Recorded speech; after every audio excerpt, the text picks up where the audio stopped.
Hello and welcome to County Board Wrap-Up, our look at the key actions the County Board takes at its monthly meeting. I'm your host, Kara O'Donnell, and today I'm going to be talking with Board Chair Christian Dorsey and Board Member Katie Crystal about the decisions made at their July meeting that impact you, your family, and our community. Katie, Christian, thank you both for being here.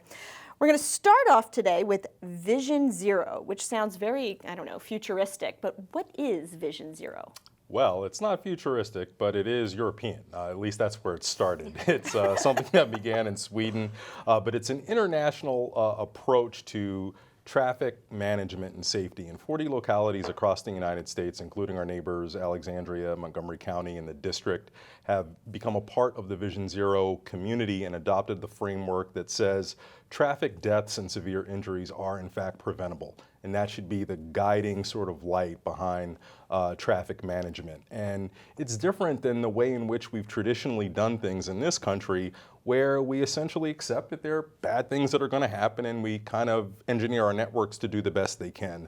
Vision Zero sort of takes it to the next level and says, if you incorporate not only systems design, but recognize human failures and involve people in being educated about how to use our various road networks, we can actually reduce the incidences of severe injury and death. Okay, so how does this program work? It sounds very good in theory, but how does it actually become implemented? So, good news, in Arlington, we've done a lot of good things that are very much in the Vision Zero approach, where we have our various modes that people use our roads, whether it be active transportation, cars, transit, and we very much tried to figure out how to safely accommodate all of those users. And as a result, even though our population has grown, the number of severe injuries and death have decreased over the last 5 years. So we think that we're very much in the spirit of Vision Zero, but what we hope to gain from it are the best practices from those 40 communities in the country and many more around the world, where we can figure out how to do even better. Because quite frankly, we should get to the point where any severe injury or death on our public roadways are too many.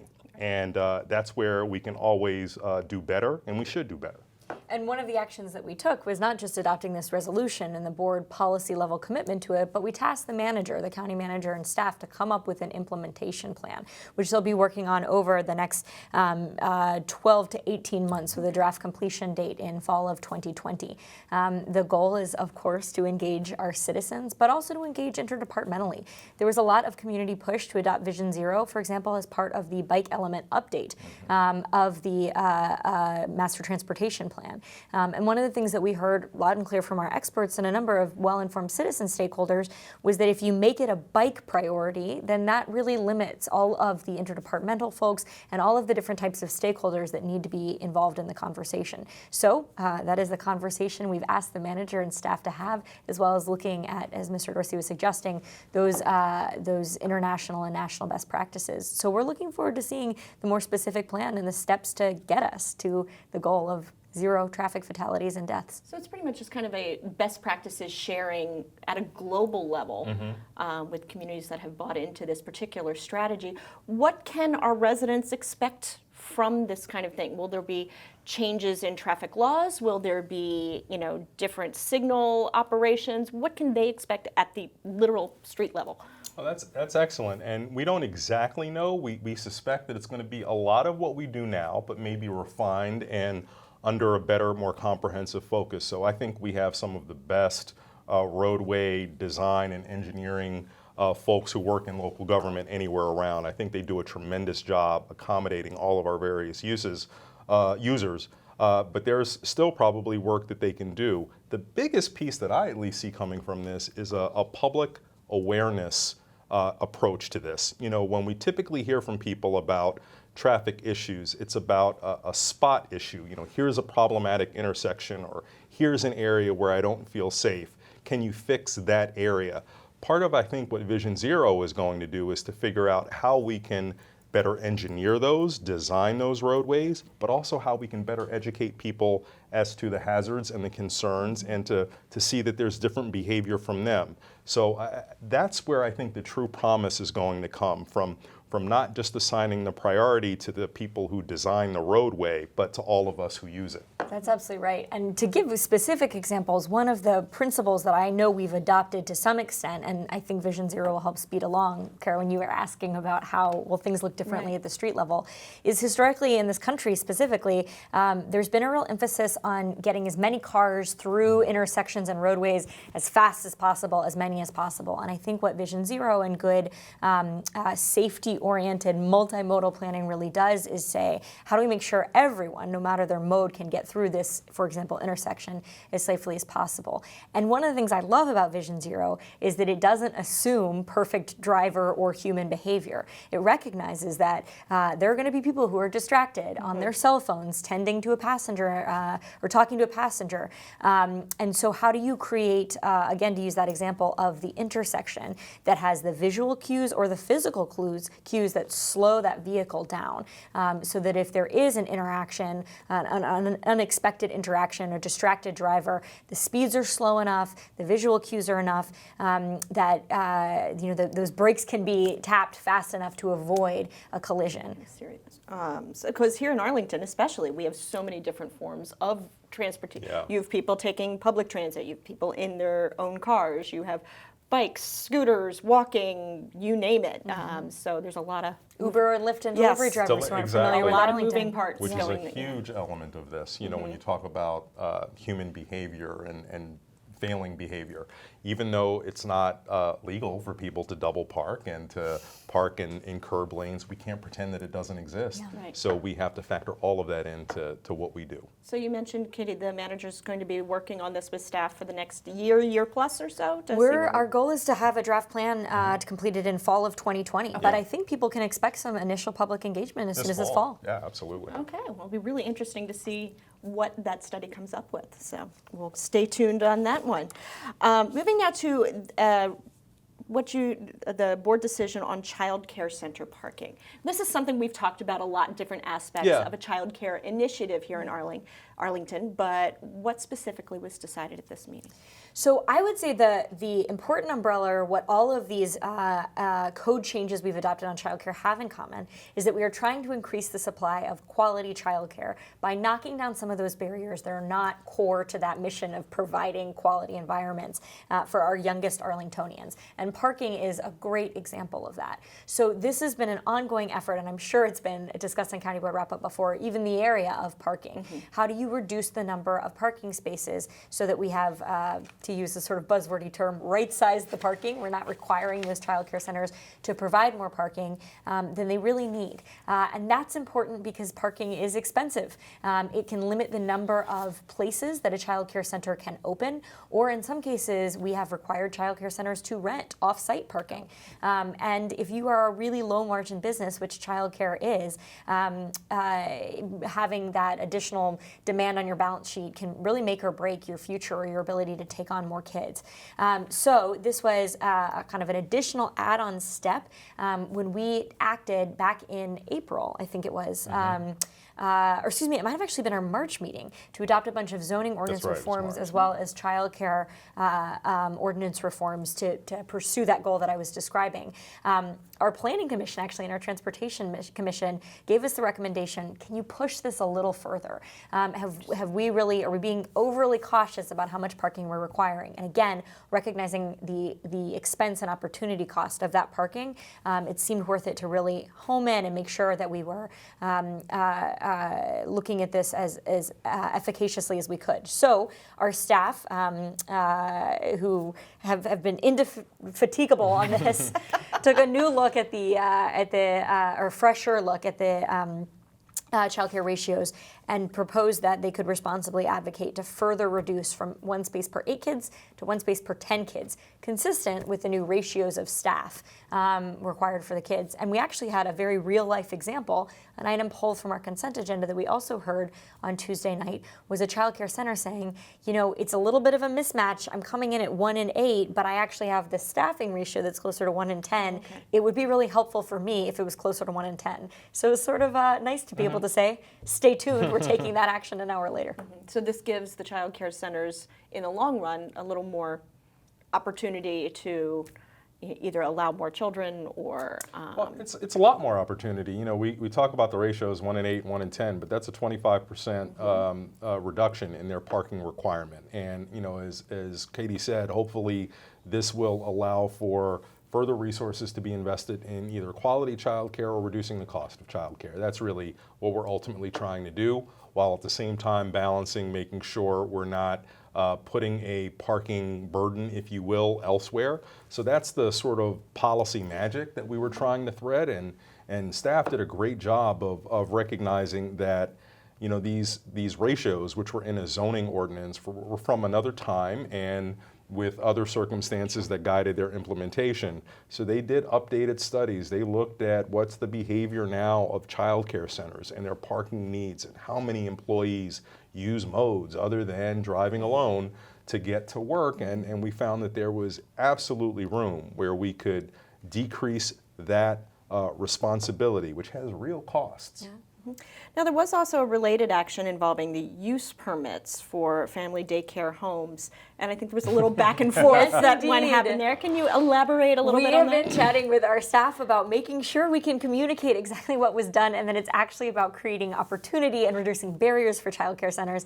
I actually have a neighbor who's been operating a childcare center out of her home for, I want to say, close to 3 decades now. And we got that letter, that as did a number of neighbors living near in-home daycare providers, that looked like 61 providers were being shuttered, which was deeply concerning to a lot of folks. So we were glad to have this opportunity and from the dais to clarify what that action actually does is the opposite. It's going to make them easier to get the permission, so to speak, that they need to continue operating.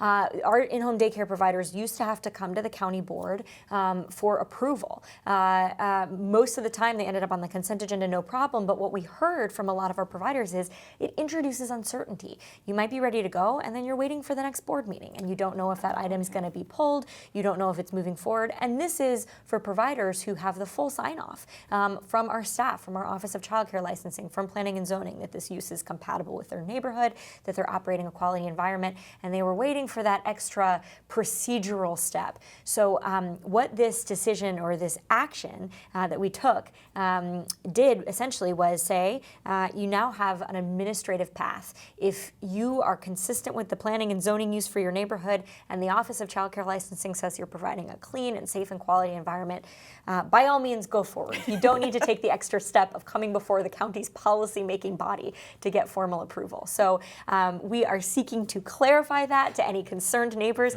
This is actually about helping those 61 providers gain more predictability and ease for continuing to operate. And equity. I mean, you can operate any of a number of home businesses without the county government, the board level, getting involved. And why in the world should childcare be any different?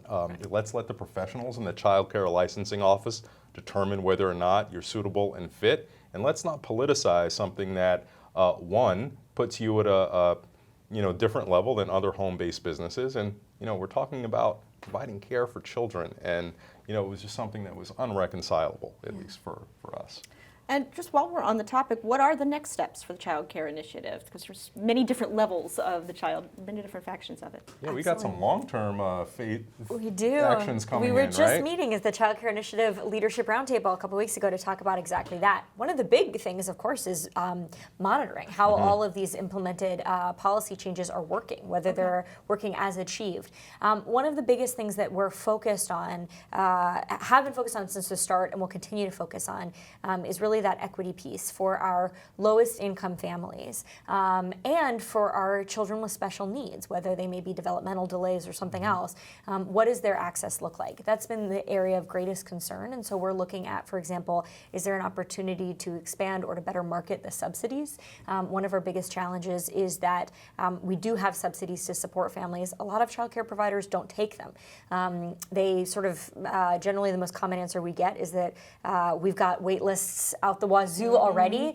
So to participate in that extra step for subsidies isn't necessary. So can we make the regulatory burden for subsidy participation on the part of the provider lower? Or is it there a path to just create more spots so that the opportunity, the demand is meeting, or the supply is meeting demand better? One of the other things we've been talking about too, and this really is interrelated with equity, is childcare during non-traditional times. Our model is very much based around that kind of 9 to 5, supporting parents who have traditional professional jobs. We know a lot of folks in our community are working shifts, or sometimes need drop-in childcare so they can further their education or go on a job interview. And so that's a big area of study for us next too. Okay, we will also stay tuned on that one. We're going to take a short break now. When we come back, we're going to be talking about new transit stations along Columbia Pike, as well as the decision to close the 23rd Street pedestrian tunnel in Crystal City. Stay with us.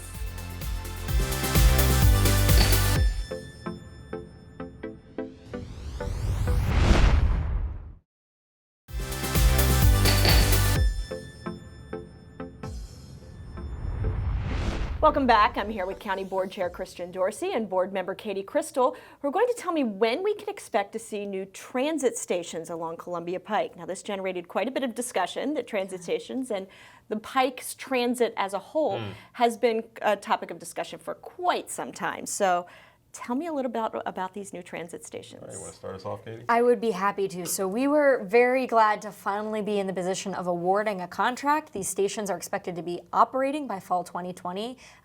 It is behind. This project is behind for a variety of reasons. Some are the stations have been reworked to bring down the cost. And a lot of it has to do with coordination with our partners at WMATA on bus service and beyond. The reality is that Columbia Pike is the busiest bus corridor in the Commonwealth of Virginia.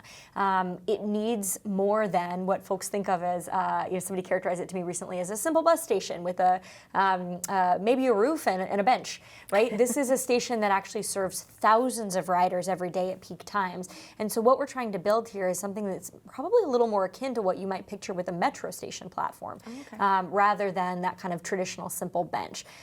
So it's been a very involved project, and it's a really critical one. The ultimate goal here is to move as many bus riders as quickly as possible down Columbia Pike. And so these transit stations are designed to do exactly that. And if I could just make sure that we're very clear about this, because as you mentioned, Kara, this has been the subject for many years, and a lot of it has been misinterpreted. The actual transit stations, the things that you see above ground, those are being delivered, and those come in different configurations, single-sized up to quadruple size, depending on the needs of the riders at that particular stop. But on average, the above ground portion, the actual bus stop, the transit station, those cost $150,000 on average for all of those configurations. What we're doing with these is a substantial amount of infrastructure, including undergrounding some conduit to provide technical capacity, and also raising and leveling curbs so that they can provide level boarding with the actual buses. That's where the real cost is coming from. That's where that cost comes in. So, about 2/3, right? Yeah. So, as many people have been conditioned over the years to think that Arlington is pursuing these really extravagant, expensive Shelters. bus shelters, that's not the case at all. Those are very much in line with what you'd see anywhere else. It is the substantial amount of infrastructure that we're doing that is causing the kind of costs that make these about $400,000 per stop. But only a third of that is the actual structure thing. in and of itself. Yeah. Okay. So will these replace traditional bus stations as we have known them in the past, or are these additional stops? So these are going to replace existing bus stations, and we've seen a vision of this in Crystal City, for example, where there are a number of these types of stations already installed and in place as part of the Crystal City Potomac Yard Transit Way. So this is very similar. It's going to have its own look for Columbia Pike, but it's very similar to that concept. So we're bringing it to an area that, as Katie said, has, by virtue of demand, long needed it. And I think what's interesting, so I'm a Pike bus rider, right? And I live not too far from the intersection where one of these stops is coming. And I think for our riders of this frequent service on the Columbia Pike, you can envision how transformative it would be to have some of those infrastructure elements Christian's talking about. If you've ever waited because your bus is the third one in line and you're waiting for each bus to load its passengers, you hear that big hydraulic sound as it lowers closer to the ground to accommodate somebody with a stroller or mobility device. You can imagine having that physical in-ground infrastructure that allows multiple buses to board at the same time. Doesn't require the buses to raise and lower. That really starts to add up those number of minutes. And so you can imagine at scale, as those buses are trying to go down the Pike more quickly and more effectively, a couple of minutes at each stop adds up to buses that are reliably on time and get you to your destination faster. And we know that is exactly the measure by which people, whether they can kind of fully articulate it or not, decide whether to choose to ride the bus versus to drive. Taking a car. Yeah. Art, now how do these stations fit into the broader Columbia Pike transit scene as it is?